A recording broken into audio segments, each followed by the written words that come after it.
चलो proceeding to next question.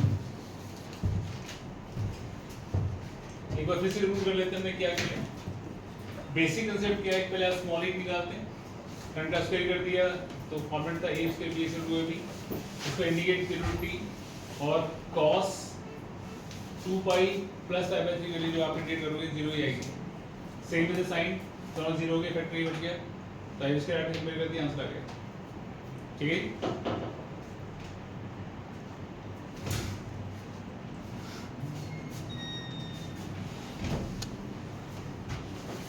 चलिए आगे बढ़िए।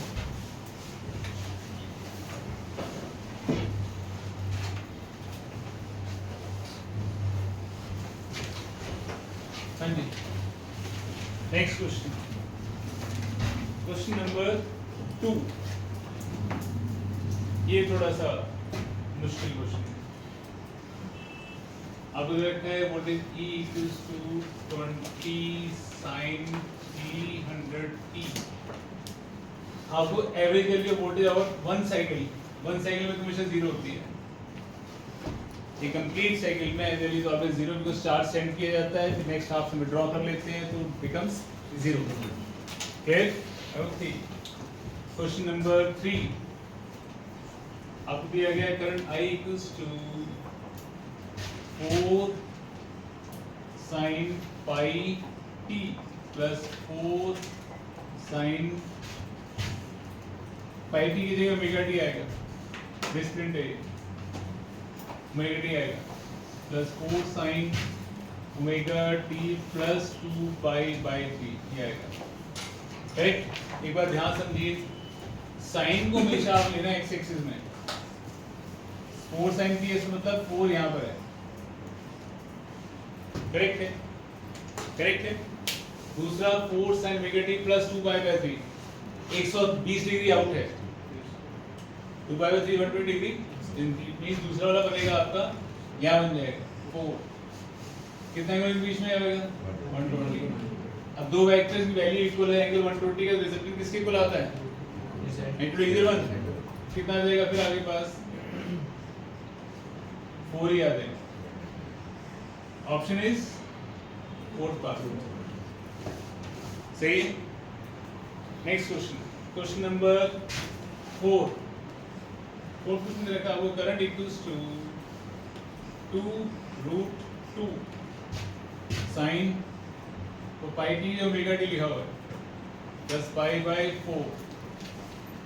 आपको t इक्वल टू 0 से लेकर t इक्वल टू 1 सेकंड तक आपको I एवरेज निकालना है।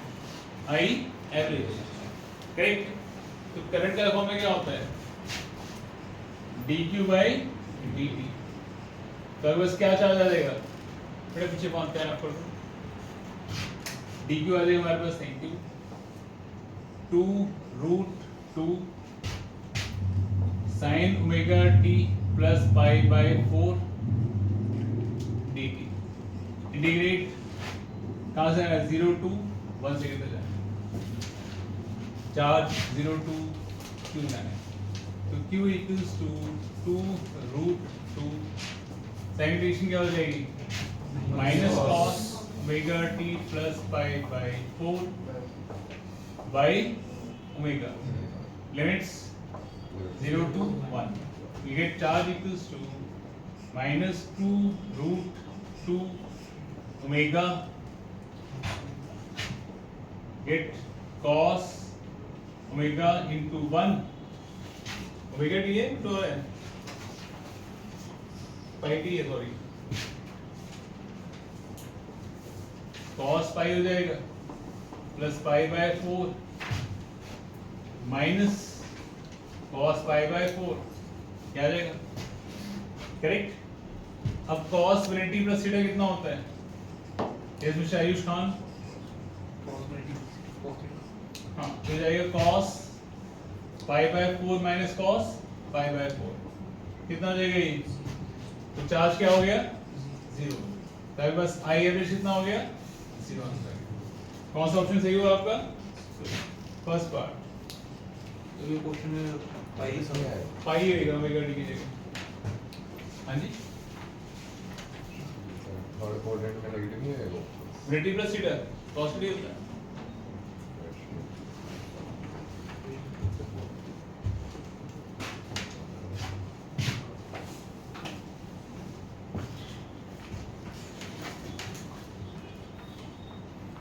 देखो चेक कर लो नेगेटिव होता है नेगेटिव प्लस थीटा कितना होगा माइनस cos थीटा तो नहीं होगा ये माइनस होगा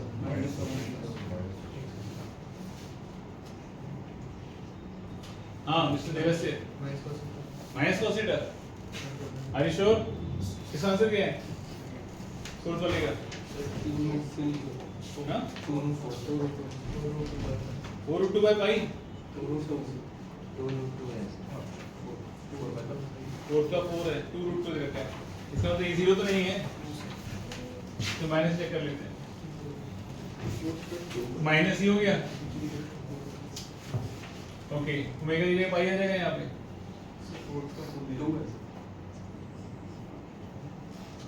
फोर्थ का फोर्थ पार्ट है ना charge equals to minus second part है आंसर थैंक यू अंदर √2 अंदर √2 कितना हो जाएगा -2/√2 हो जाएगा कितना आ गया 4/पाई एवरी ऑप्शन हाँ सही आंसर तो नेगेटिव होता है क्लियर है next question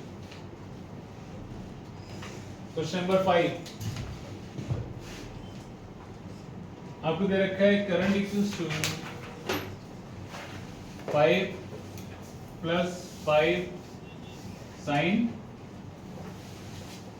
how much 100 omega T ये दे रखा है एवरेज निकालनी है आपको again current equals to how much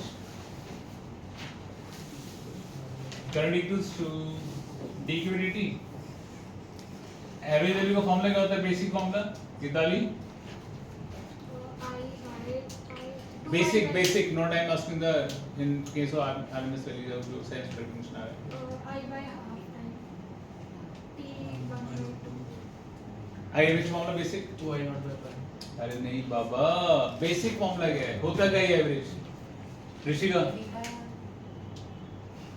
market खाली पढ़ने वाला तो यार आप क्या पढ़ते हो घर जाके मैं कुछ भी पूछ लूं आप लोगों से हमेशा उठ पड़ा I average is ratio of charge to time उसी बेसिस पे तो क्वेश्चन कर रहे हैं हम चार्ज तो निकाल रहे हैं I average ratio of charge to time that time should be half cycle उसी अदरवाइज 0 हो जाता है किया था ना डे 1 पे फिर भाई आंसर उठ पड़ांग से आंसर ले जाता है वो तो साइनसॉइडल फंक्शन होता है तो रिजल्ट उसमें आता है ओके नो प्रॉब्लम फिर तुम यहाँ से चार्ज निकाल रहे हैं आई एवरेज निकालेंगे तो basic formula is charge to time time कौन सा दे रखा होगा हर साइकिल का तो साइकिल को निकालना होता है इसमें t/2 नहीं होता नीचे हाँ जी t/2 time period half period हाँ हाँ हाफ सेकंड होता है यहाँ तो ऑलरेडी 1 सेकंड दे रखा था ना अकॉर्डिंग चलेंगे यहाँ पे और 1 टाइम पीरियड कह रहे हैं यहाँ पे तो दैट केस आपके पास क्या आ जाएगा dq क्या आ जाएगा idt आ जाएगा I is 5 + 5 sin 100 omega t into dt तो इंटीग्रेट करो चार्ज को पूरे टाइम के लिए इंटीग्रेट करना है क्या देगा 5t plus sign division minus cos -5 cos 100 omega t by 100 omega limits कहां से कहां जा रही हैं 0 से t that is 5t minus 5/100 omega you get cos 100 omega t minus cos 0 correct 100 omega t क्या हो जाएगा 2 पाई बनेगा 2 पाई into 100 कर दो तो 2 पाई बनेगा है सेम वैल्यू मतलब cos 2 पाई हो cos 4 पाई हो cos 8 पाई हो cos 100 into 2 pi हो will have same value 1 सही है तो 1 में कितना हो जाएगा कितना हो जाएगा पागल कहाँ जाएगा बेटा आपका मैं लिख रहा किस लिए समझना जरूरी है ना लिख तो नहीं गया समझिए हूँ cos 100 ओमेगा t है cos 100 into 2 pi भी 1 होगा और cos 0 1 है 0 हो जाएगा तो आपके पास क्या चार्ज आ जाएगा 5t आ जाएगा। तुम्हारे पास i एवरेज क्या हो जाएगा, 4 पे टाइम कितना आ जाएगा, 5 आंसर आ जाएगा। कौन सा ऑप्शन सही है ये, सेकंड पार्ट सही है। आगे समझे सबको कैसे करना है, improve your basics. Okay, next question number 6। Question में आपको वोल्टेज गिवन है E equals to E naught cos omega t। E naught is 10, cos omega is 2, pi and frequency is 50, time is 1/600। E कितना आ जाएगा, 10 100 cos pi by 3 कितना हो जाएगा, 1/2 कितनी ले जाएगी, 5 5/6 होगा ना, रूट 3/2 आएगा, कितना आ जाएगा, 5 रूट 3 आ जाएगा। Option second part. Sir question number 7 कहता है हमारे पास वोल्टेज गिवन है V equals to 100 sin 100 pi t cos 100 pi t, ये है सही है। तो हम ये जानते हैं कि sin a cos b 2 से मल्टीप्लाई कर दो इसको और 2 से डिवाइड कर दो, गेट 50 sin 200 pi t आ जाएगा, है ना। 2 sin theta cos theta is sin 2 theta. तुम्हारे पास इसमें पीक वैल्यू कितनी आ जाएगी, 50 आ जाएगा। आ गया आंसर, कौन सा ऑप्शन सही हुआ, थर्ड पार्ट सही हुआ।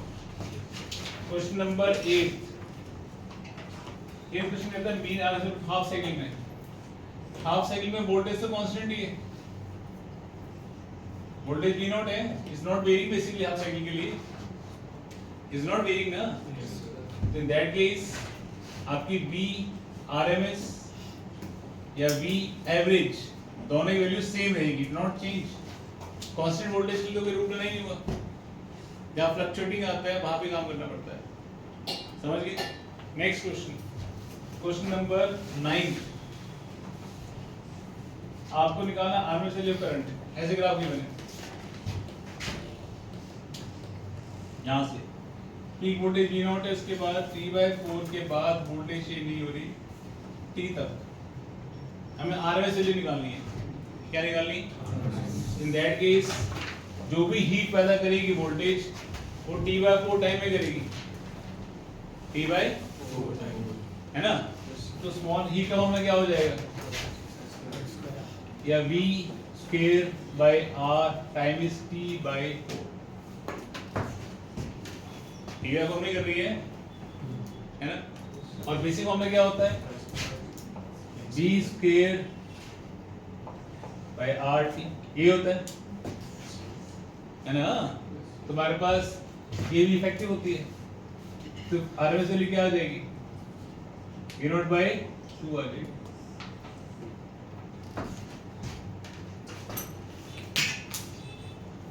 समझ गए, जो फ्लक्चुएशन हुई है वो यहाँ से यहाँ तक की हुई है सिर्फ, उसके बाद तो कोई हीट पैदा ही ना होगी। तो पूरे टाइम पीरियड में कितनी हीट पैदा होगी, हीट पैदा होगी, कंपेयर कर लिया 120 से 8 से। आगे result, Arpita Khan, Yes, sir. Good. Next question, question number 10। 10th question देखो, अगेन सिमिलर क्वेश्चन है, आपको आराम से निकालनी है पूरे टाइम पीरियड के लिए। तो वोल्टेज वेरी कर रही है T/2 तक के लिए, उसके बाद T तक के लिए यहाँ तक, करेक्ट है। अगेन हीट पैदा कहाँ तक हुई पूरी साइकिल में, V not square bye R time is T/2। Compare करेंगे, कैसे करेंगे, V square by R T से, तो V की वैल्यू कितनी आ जाएगी, V नॉट बाय √2 आ जाएगी। कौन सा ऑप्शन सही हुआ, थर्ड पार्ट सही है। Next question, question number 11। हमको अलग अलग वोल्टेज गिवन है। एक गिवन है आपको V1 equals to 3 sin omega t, V2 equals to 5 sin omega t plus phase angle is 30 degree, और V3 इज 5 sin omega t minus phase angle is 127 degree. यही है, यही है ना?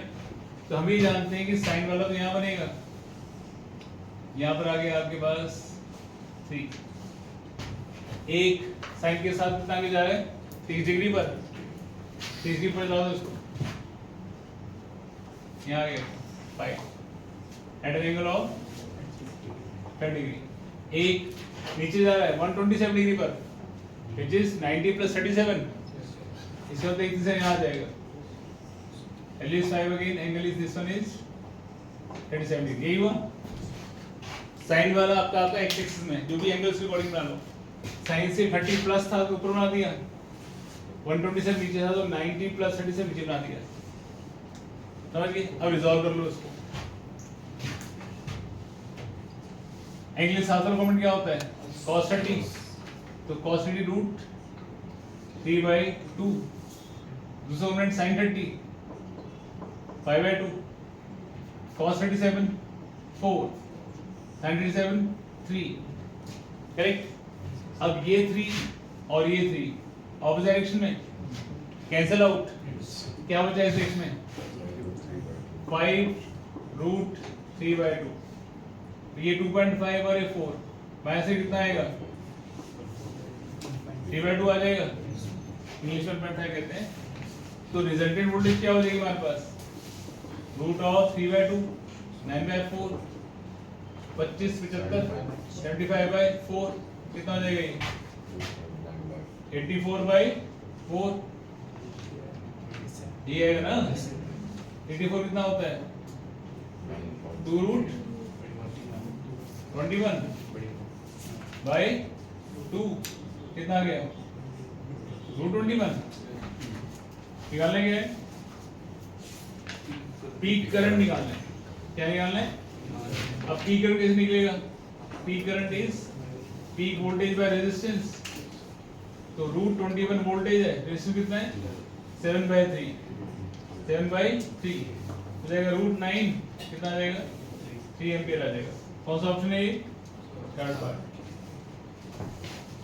आ गया समझ में? Note down.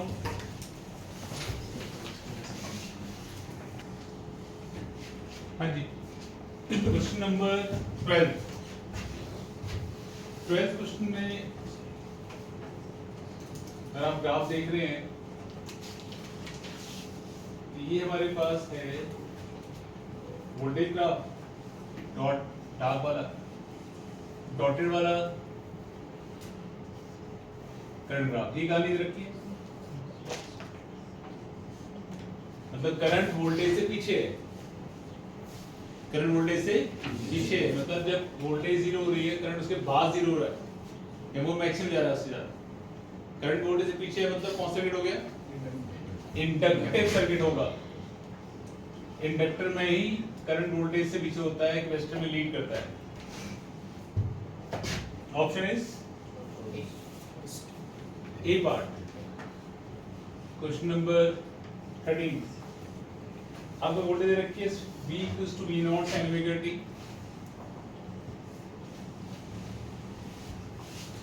connected across inductor लगा हुआ है, then instantaneous power मिली, instantaneous power। अगर ये वोल्टेज है तो करंट क्या आएगा I0 sin omega t minus 5/2। Inductor में करंट लैग करता है इसके to voltage, and sin omega t minus 5/2 क्या होता है अंश minus cos omega t। Instantaneous power का फॉर्मूला क्या होता है Ayush? Yes E dot I, E into I, E dot I, voltage ये है V0 sin omega t into minus I0 cos omega t हो जाएगा। 2 से मल्टीप्लाई 2 से ऐड कर दो, minus V naught by 2 sine theta cos theta क्या हो जाएगा साइन 2 ओमेगा टी हो जाएगा। और क्या दे रखा है आपको, दैट्स इट। क्या पूछा गया, आई नॉट रिप्लेस कर दो, आई नॉट क्या होता है वी नॉट बाई एक्सएल, तो minus V naught square by 2 X L sine 2 omega T आपके पास हो जाएगी इंस्टेंटेनियस पावर। कौन सा ऑप्शन सही है, सेकंड सही है।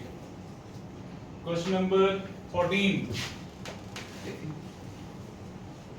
क्वेश्चन कहता है व्हेन हम 100 वोल्ट लगा रहे हैं आप DC supplied across solenoid, current of 0.1 ampere flows. Current कितना फ्लो कर रहा है आपका 1 एम्पीयर, तो रेजिस्टेंस कितना हुआ आपके पास 100 में हो गया V1I। उसके बाद when 100 volt AC is applied across the coil, current drops to 0.5 ampere. जब आप वोल्टेज लगा रहे हैं 100 वोल्ट AC सप्लाई वोल्टेज, तो इफेक्टिव वैल्यू हुई, तो इफेक्टिव करंट क्या आ जाएगा IV is EV upon Z। कितना है वो 0.5 है, EV कितना है 100 है, तो Z कितना आ गया आपका 200 आ गया। सही है। पूछा क्या उसने, इम्पीडेंस एंड क्या पूछा, इंडक्टेंस ऑफ सोलेनॉइड। इम्पीडेंस तो आ गई हमारे पास 200, क्या इंडक्टेंस निकालनी है। अब इम्पीडेंस फॉर्म में क्या होता है, लैंप में हमेशा कॉलिंग होती है ना, तो रेजिस्टेंस के साथ साथ इंडक्टेंस भी इंक्लूड होती है अगर आप एसी लगाते हैं। जब आप एसी नहीं लगाते तो इंडक्टर का रोल नहीं होता। That is root of R square plus XL का स्क्वायर, तो हो जाएगा 4 into 10 raised to power 4, R is 100 times power 4 plus XL का स्क्वायर, तो XL आ जाएगा √3 into 100, ये XL आ गया। That's it, right?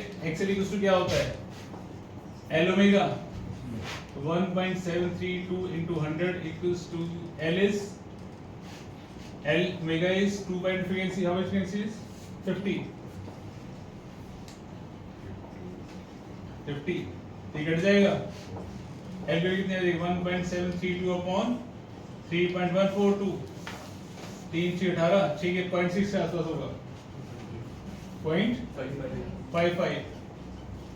तो कौन सा ऑप्शन हुआ हमारे पास, फर्स्ट पार्ट। समझ आ गई मेरी बात।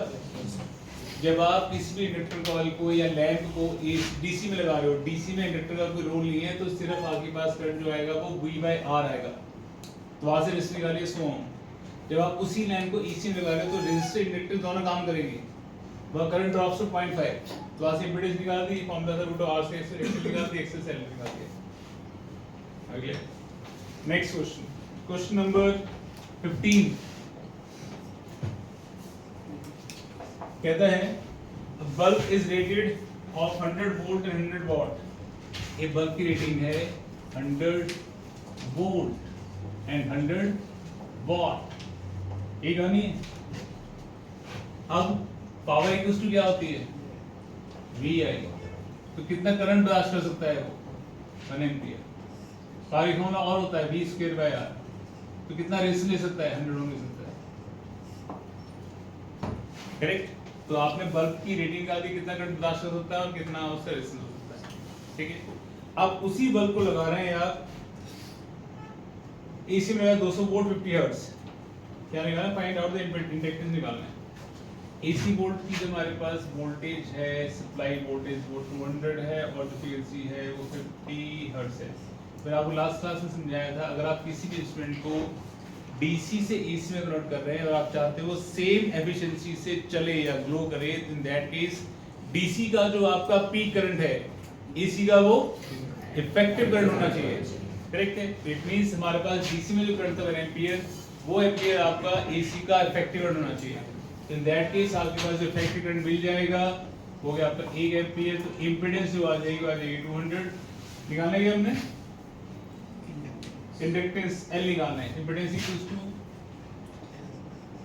√R² प्लस XL का स्क्वायर, सेम ही आ जाएगा 4 × 10⁻⁴ - n is to power 4 equals to xl square. xl आ जाएगा √3 into 100. xl is l omega. Same ही है, सेम ही आ जाएगा 0.5 के आसपास. रूट में निकालना है, रूट में निकाल दो. √3 into 100 l into 2 pi into 50. तो l क्या आ जाएगी √3 upon pi. बात समझ में आई? फोर्थ ऑप्शन आ रहा है समझ में?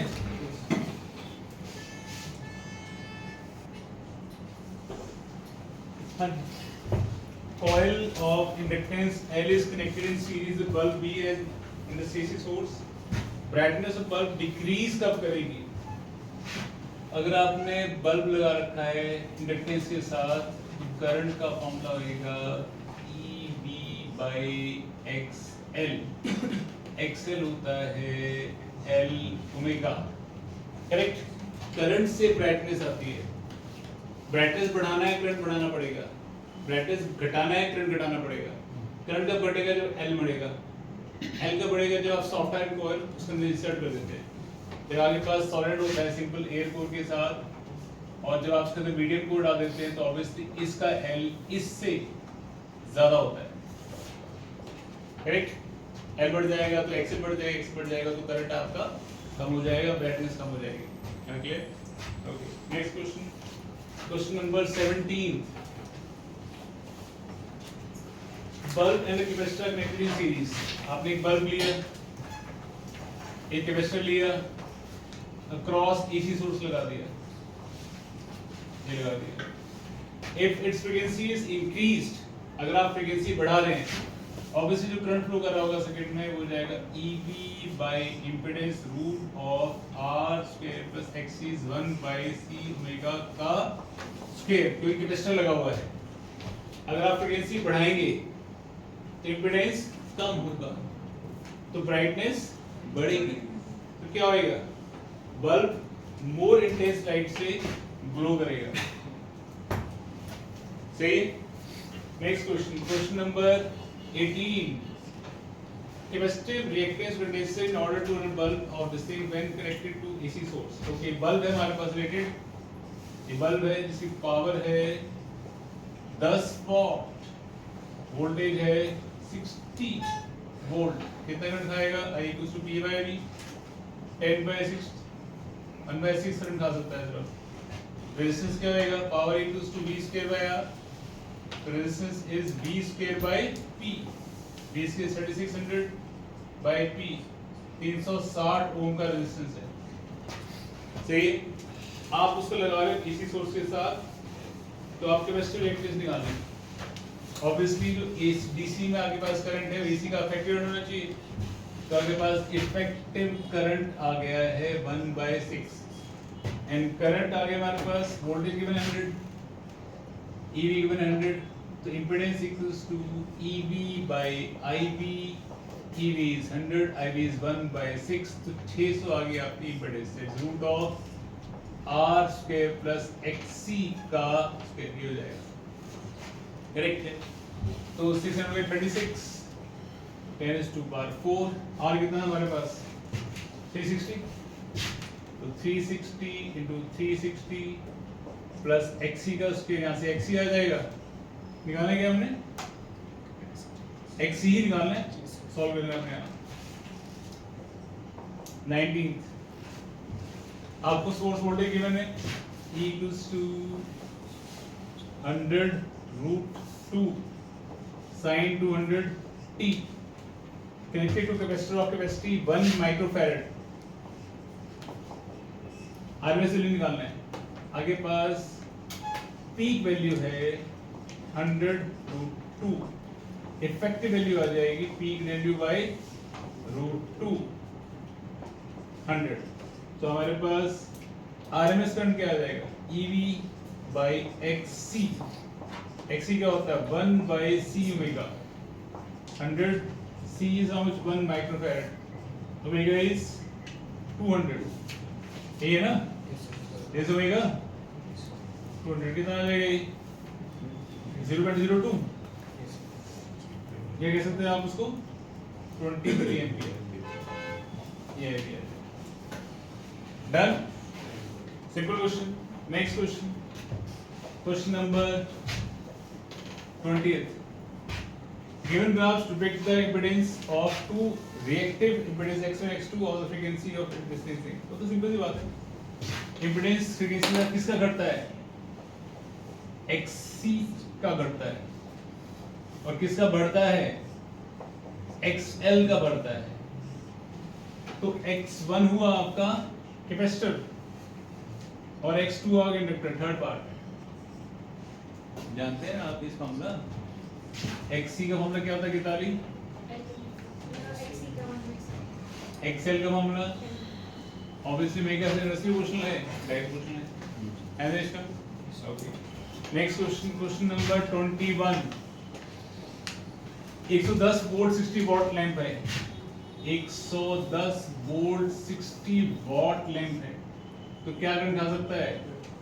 Power equals to vi, I equals to p by v, 60 by 110, 6 by 11 current आ सकता है. And power equals to v square by r. तो रेजिस्टेंस क्या आ जाएगा? v square 11 is 12100 by r is 60, 1210 by 6. Solve it accordingly. Using a capacitor in series instead of resistor. Okay. Voltage across the capacitor is about. इसको 220 volt पे लगाना है. AV is 200, IV is 6 by 11. Impedance क्या आ जाएगा? EV by IV. 200 by 6 by 11 is 2200 by 6. Impedance is how much root of R square plus XC का square. Accordingly solve कर रहे हैं अपने आप. Note down. बिल्कुल बिल्कुल.